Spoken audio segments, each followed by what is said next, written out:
Hello everyone, Bogdan Bratis from Saspod here. I have here Brianna Dunbar, podcast host of Badass Basic Bitch, and also she's an amazing entrepreneur. She has a lot of experience working with businesses, and we've been working together since 2021 in January. I just checked, which is a long time. So I have Brianna here to talk about her experience working with me, and I want first to ask her to introduce herself and to tell her more about her show and also about what she's doing. Yeah. Well, I'm so excited to be here with you. Brianna is my name. I'm a serial entrepreneur, mom of four, and like you said, host of the Badass Basic Bitch podcast. And can't believe it's been over 3 years that we've been working together. But in December of 2020, came up with the idea of the Badass Basic Bitch podcast, where I wanted to feature seemingly ordinary women doing extraordinary things. I think in order to have a show about you or an episode about you or get any kind of notoriety, you have to be like the Sheryl Sandbergs of the world. And I wanted to showcase more everyday women just doing badass things. So came up with the idea at the end of 2020 and then actually started doing it in January. We launched in March, and with your help significantly, probably would never have launched without you. So grateful that we crossed paths. But that's just a little bit more about me, and it's hard to believe it's been 3 years. Yeah, I remember when we started working together, you sent a few files. We had to re-record them at some point. We got on a few calls to ensure that your equipment works correctly and recommendations and stuff like that. We basically worked together long term, like never stopping. And I really like when we work together, it just feels like, look, you send us the episodes, we produce it, and it's like a very seamless collaboration. There's not a lot of back and forward, which I really like. So I'm really curious, like, what inspired you to actually start this podcast? How the idea of Badass Basic Bitch came out to be. I'm really curious about that because I don't know any of that story. So yeah, I was at an event, and I think when you look at me in today's world and what I have now, rightfully so, you see me as being very privileged. I've made successful businesses, very loving husband, amazing kids, beautiful house, nice cars, all those things. And you look at me, and I think most people would be like, oh, you're just a basic bitch, you know? And in an event, a social event, I expressed an opinion that I guess at the time was very controversial. And someone actually said that to me along those lines of, what right do you even have to talk about struggle? Like, look at you, you're a basic bitch. And I just thought, wow, like this person, understandably so, is making this judgment about me because of how I look and how I act. But what she doesn't know is that I'm actually a badass basic bitch because I come from a very troubled upbringing, born into a life of chaos, addictions, struggled with my own eating disorder, behavior, etc., and really spent the majority of my life constantly running in with the law, being kicked out of school, all of those things. But it all made me who I am today. And I just thought, this one person thinks this of me. How many other people think of me this way? But also, how many times do I think of this way for people, and vice versa? And let's start opening up behind the book cover. Let's open the book cover and really start to understand people and how they got to where they are. So that's what started the podcast. I love it. It's very, I know so much about you from the podcast that I edited, because I personally edited each and every podcast with a few exceptions. And I know your journey. There were quite a few episodes where you actually talked about your journey. And I was impressed. If I remember well, at some point, you just refused to work for a company just because they didn't pay you enough, and you just say like, look, I'm going to go to Silicon Valley, right? That's what you did. I always knew my worth, even though my whole upbringing was told that I was not. And so I think you experience what you believe. And if you experience that you're not worthy for something, then you're not worthy for it. And so I always felt like I was worthy. And I had a very big ambition around money, probably because I grew up with none and struggled with a single mom of 5. We did not have a lot. And so put a lot of value on monetary things and still do. But when I got to Silicon Valley and I was working there, I got into a startup and I really was doing an amazing job. I was managing ultimately like almost $10 million of accounts and I was being paid like $90,000. I remember this conversation. Most people would be like, that's a great amount. You should just shut up and be thankful. And I'm like, yeah, okay, I get that. But like, look, I'm managing $10 million and I don't get anything from that. I'm tired of exchanging time for money type of thing. I wanted commission. They wouldn't give me commission. And so at the time I asked for like a $30,000 or $35,000 raise. I don't even remember. It wasn't significant. And they gave me like an $8,000 raise or whatever. And really what put me over was I wanted not just the raise, but I wanted the responsibility promotion as well. And they said, no, you're not ready for that. And they brought a male counterpart, and they wanted me to train him so that he could manage me. And no, the next couple of days I came in and put in my notice. And then I said, I'm going to go do my own thing. And that's how I started my first company, which I later sold 3 years after that. Yep. That's awesome. That's really badass. Really badass. Awesome. So let's get back to the idea of how we collaborate. When you decided to hire me, I'm really curious, like what made you actually hire me? Because we met on Upwork at some point, and that's how you found me. So I'm really curious, like why did you decide to work with me? And to be fair, I think we didn't even have a call before. We just started working, if I remember well. I can't remember that because normally I would have a call with somebody, but you just trusted me instantly to work with you on the first project. And then after that, we started working more and more. So tell me more about that. Yeah, it was a combination. So I love the book, Who Not How. If you haven't read it, read it. It's not about how am I going to get this done, right? I think a lot of people that have more of a fixed mindset, I'm going to do a podcast. How am I going to start a podcast, right? And that's not me. Who can help me get this podcast? You're the master of outsourcing. That's something that I know. I think, well, it's interesting because that's what I was doing for the company that I was managing $10 million for. And that's what my first company was. It's all about scaling operations, outsourcing operations. And so I think I do have a bit of a gift to like look at somebody's work profile and get that intuitive feeling of like, is this person going to work? I feel pretty good about it. And majority of the times, like it's accurate. And so I think for you, like that's what it really was. It was the time that you put into showcasing the work that you were doing on your profile, the detail, the examples, someone who is going to put in that much effort and work and detail, I know is detail oriented, is committed, is consistent. You had several jobs that you did consistently. And so I got a good feel there. So that's probably why I didn't do a call. I was like, no, I'm good. You did a good job representing yourself in your profile. So I'm good. But also it's the who. It's I'm not going to watch 10 hours of YouTube to figure out what sound card I need, which mic I need, how do I record, how do I edit? I have to find my who that can help me. And that's why I reached out to you. And that's why I started pretty instantly just working with you.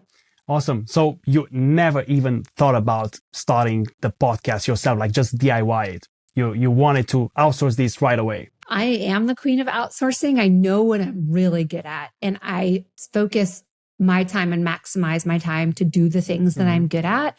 And unless I'm like super passionate about learning a new skill, like I'm not going to sit there and invest it unless it's going to give me a significant return from that investment. And I'm like, a podcast at that time, I didn't know that it was going to give me any return personally. It was a gamble. I thought it was just going to be this, it was like this fun experience thing that I was going to do. And it's become much more than that. Like, thankfully, but I didn't know that at the time. I remember when we produced the first show and I got access to your Buzzsprout account, the first episode ever like hit like a huge number, which was like quite unexpected.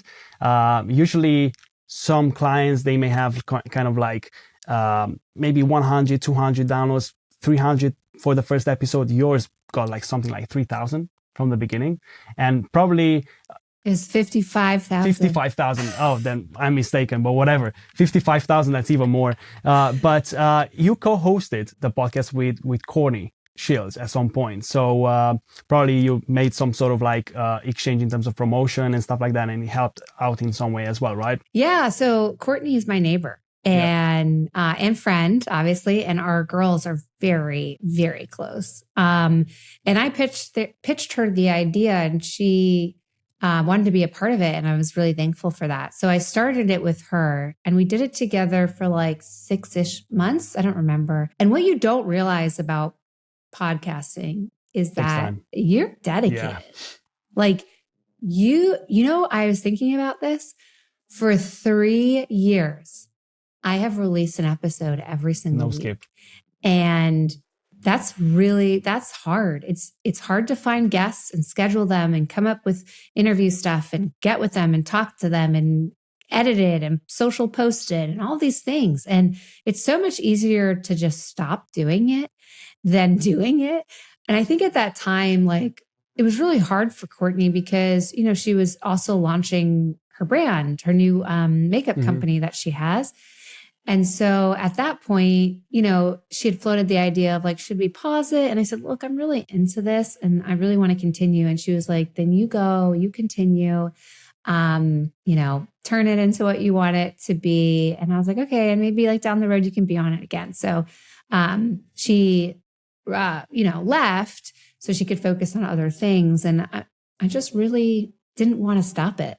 You remind me of the intro that we produced for the podcast, the music. I remember, like, I really enjoyed that track. Every time I play it, like, I don't get bored of it. And even my girlfriend, when she listens to it, like, oh, this is Brianna, Badass Basic Bitch, I like it. It's really fun because she sometimes hears me while I'm editing the podcast here in my studio. What I also wanted to ask you is, when you started working with me in terms of like ongoingly, let's say, because you said that it's quite hard to have a podcast released consistently. Was that the only thing that you got working with me, or is that you got something else as well in terms of maybe quality, in terms of maybe what was exactly that you got from me, except the idea of working together long term and consistently? I feel like I got way more out of this than you probably did. Because in the beginning, like, I had no idea what I was doing. And there's one time specifically I remember, like, I had a podcast coming up and me and Courtney were recording. And it's hard to have like two people recording in the same room at the same time with headphones, with another person, a virtual person. And I just remember being like, please help me. And like, we're doing FaceTime or WhatsApp or whatever it is. And I'm showing you the setup and you're changing it. I feel like a couple things that I got out of it was the experience. Like, I never really wanted to learn how to do any of this stuff. But through you, I've learned so much. I think the other thing is just like the music, like the intro music, like, I was just like, I don't know. Here's something, you figure it out. I don't know. I'm not creative. And then you came back and I was like, damn, this is so good. Like, it's hip. I love it. And And then I also think like the quality, the suggestions, the feedback, the, hey, your mic, try this. And, oh, hey, your camera, have you tried this camera? It was very consultative, not just, okay, here's your edited stuff. Like, good luck. Like it was super consultative. It was full service. It was full service. And like even you giving guest recommendations or doing intros, like I felt and feel as though you care for the success of the podcast. Because even when I'm like, I don't want to do Zencaster anymore. I don't want to do whatever. I'm literally, like, no, you have to use that. There's no other way. Or Riverside or whatever, but no Zoom, please. No Zoom. I know you hate it. You hate it. But like, it's just the keeping the integrity of the podcast. And I think having someone that's just as passionate, if not sometimes more passionate about the success and quality has been really helpful, because now I keep up to the standard because I know that you want me to keep up to that standard. And so, yeah, it's full service for sure. You are based in the US, in Texas, right? So I'm based in the UK, and sometimes hours may differ. And I remember one particular day when you actually got in touch with me, because we also talk on WhatsApp sometimes, and you got in touch with me like, Bogdan, I need your help with something that doesn't work or whatever. And I have this guest on the line, and I was at a house party. I was at a house party and I had to go upstairs into a room and get back with you, like help you out to make sure that you actually get that podcast recorded. Because I remember like one thing that we've done well with Badass Basic Beach was creating a backlog, creating like a few episodes up front, so we don't need to rely on a weekly to weekly schedule, which was great. But I remember at that time, we were just starting and we still need to build that backlog, and it was important that podcast had to be recorded, otherwise we will not be able to release something on that week. So I remember that funny moment. It was awesome. I'm so sorry, you need better boundaries. Oh, that's fine. I know you talk a lot about that in your podcast, but I don't know, I just can't help it. When somebody wants my help, I have to help. So I just feel it like that. So yeah, probably I need more better boundaries. You're bad at boundaries. It's okay. You'll get better at it. I think the other thing too is like the personalization. Like it doesn't feel transactional, you know, even though it is transactional. It's like tier exchange of stuff. It doesn't feel that way. And there's been times like even in my personal life where I'm like, hey, can you edit this? Or can you make the audio better on this? Or like my son he just launched a podcast and I'm like, hey, AJ wants to do a podcast, but here's the setup. What's your recommendation? And you're always just so knowledgeable, willing to help. It's been like, I don't even know how to explain it. I've been very thankful and grateful for it, for sure. Thank you, Brianna. Oh, amazing. I'm really happy that that's how you feel. So I'm going to coach you now, because that's something that you say every time at the end of the episode, right? So you always say something like, what is one piece of advice you would give entrepreneurs wishing to start a podcast? I switch it up a bit. Read that book, Who Not How. Find your who. Don't do everything yourself. Use your money and invest in yourself to find your who that's going to give you the quality results that you need, and stop trying to be the only person that can help you succeed. I love that. I really love that. And if people want to get in touch with you or want to find your podcast or your Instagram page, maybe you can share that information with them. Yeah. So obviously, Badass Basic Bitch, Instagram. I'm also on LinkedIn. Brianna Dunbar to Mike. You can ping me, find me. I'm very responsive. So honestly, those are probably the best two. And then you can always listen to my podcast as well. Awesome. Thank you guys. Thank you guys for joining. And thank you, Brianna, for giving some of your valuable time to share your experience working with me. Thank you so much.